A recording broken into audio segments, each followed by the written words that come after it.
Welcome back to Alaska Airlines Arena. I'm Jacob Thorpe. And I'm Tyler Hartung. The Huskies won 72-62 in a much-needed victory. It wasn't close, wasn't pretty, but they got the job done. Absolutely, Jacob. They did snap their three-game losing streak, and let's get right to those highlights. CJ Wilcox looked to get things going for the Huskies on this drive to the hole. Dogs get the first points of the game, up 2-0. Scott Suggs showing his man the shake, the bake, and the take on his way to the rim. UW up 6-4. The Huskies continue to attack the basket. This time it's Wilcox going through the contact for the three-point play. Wilcox really looking like he snapped out of his funk. He finished up with 24 points. Rebounding played a huge role in the Huskies' win. Exhibit A, Desmond Simmons putting back the miss. UW up by 5 now. Oregon State hanging around though. It's Joe Burton with the sweet baby hook over Aziz. And then Devin Collier grabbing the steal and dishing it to Eric Moreland for the transition slam. Huskies lead 13-12. But the Huskies would answer. His game's so nice they named him twice. Andrew Andrews from deep. Huskies up by 4.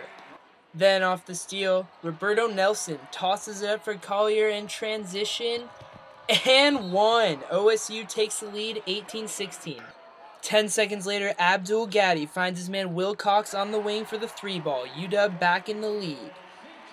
Then on the fast break, it's Andrews with the alley and Jernard Jarreau with the oop. Later, it's Andrews again with the 6-spin around Ahmad Starks and the floater in the lane. Dogs leading 29-27.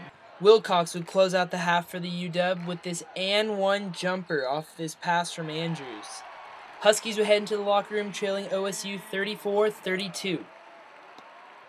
Nelson started the second for the Beavs with this fadeaway over Suggs. He led his team with 19. Sean Kemp Jr. finally got going after a quiet first half, finishing the layup off the feed from Gaddy, and again on the next possession, tying the game up at 36. With 16 minutes to play, Nelson gathers his own miss and finds Collier on the block for the dunk. Huskies lead 41-39. The UW came back with a dunk of their own with Kemp throwing down the lob from Andrews. But they failed to get back in transition and paid the price as Collier again soars to the rim for 2. Around 7 minutes left in the half, it's Wilcox getting inside again for another bucket. UW leading 55-52. Kemp added to his strong second half with another easy lay-in, increasing the Huskies' lead to 4. Redshirt freshman Jarreau showing off his mid-range touch on the pick and pop with Gaddy. Career-high 8 points and 7 boards for him off the bench. Just as they start to pull away, the Dogs give up the offensive rebound off the free throw and 2 points to OSU. Dogs up 6. But it was Wilcox to the rescue, this time on the defensive end, as he had 2 huge swats in the final 2 minutes, preserving the lead for the Huskies. But OSU would not go quietly as Stark uses the screen to free himself and drop one in from downtown, UW up 6.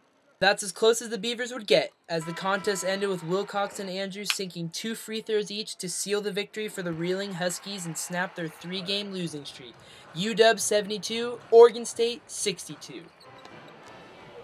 Well, Tyler, what kept Oregon State in the game was 19 turnovers by the Huskies. They had a lot of trouble taking care of the ball. Thankfully, their point guards didn't, however. Abdul Gaddy had 9 assists to only 3 turnovers, and he passed Isaiah Thomas to become the 3rd all-time leader on the Huskies' assist list. Andrews contributed 6 assists and only 1 turnover, and really kind of kept the Huskies in the game with their great ball handling. You're right, Jacob. Andrews and Abdul Gaddy both did an awesome job getting everyone in the Huskies involved, especially CJ Wilcox, something we haven't seen for the past 3 or 4 games. But he got going right off the bat. Romar called the first play for him. He got the bucket. And from there, the Huskies were off and rolling. And now things are about to get interesting for the Huskies, Tyler. They've probably already played their way out of an at-large bid in the NCAA tournament, unfortunately. They had some real close losses to some real good teams that could have helped their resume, but it's probably not going to happen for them this year.